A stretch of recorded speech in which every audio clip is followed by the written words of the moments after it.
بسم اللہ الرحمن الرحیم۔ السلام علیکم ورحمۃ اللہ وبرکاتہ۔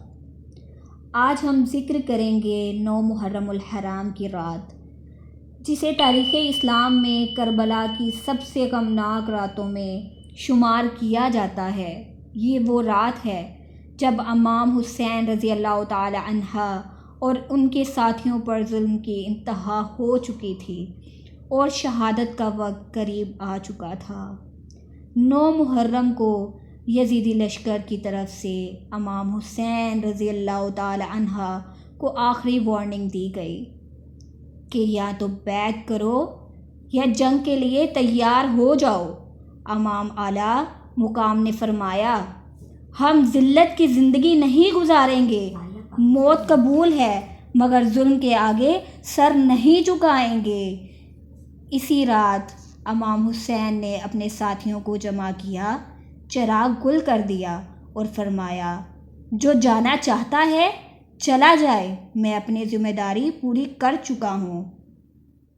لیکن ان کے جانثار ساتھیوں، جن میں حضرت عباس رضی اللہ تعالی عنہ، حضرت علی اکبر رضی اللہ تعالی عنہ، حضرت قاسم رضی اللہ تعالی عنہ اور دیگر شامل تھے، نے کہا، یا حسین، ہم آپ کو تنہا نہیں چھوڑیں گے، ہماری جانیں بھی آپ پر قربان۔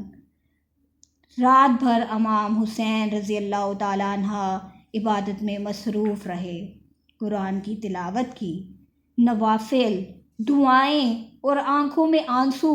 یہ منظر کسی بھی دل کو جھنجھوڑ دینے والا تھا۔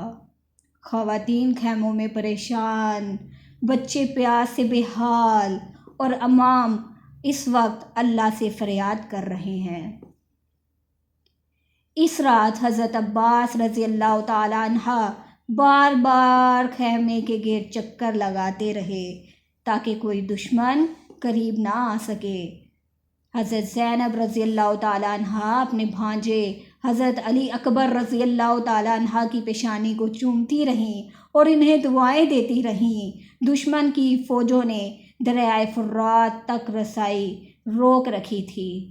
3 دن سے پانی بند تھا، بچے پیاسے تڑپ رہے تھے اور خیموں میں العطش العطش یعنی پانی پانی کی صدائیں گونج رہی تھیں۔ 9 محرم کی رات یزیدی سپہ سالار عمر بن سعد نے 10 محرم کو حملے کا اعلان کر دیا۔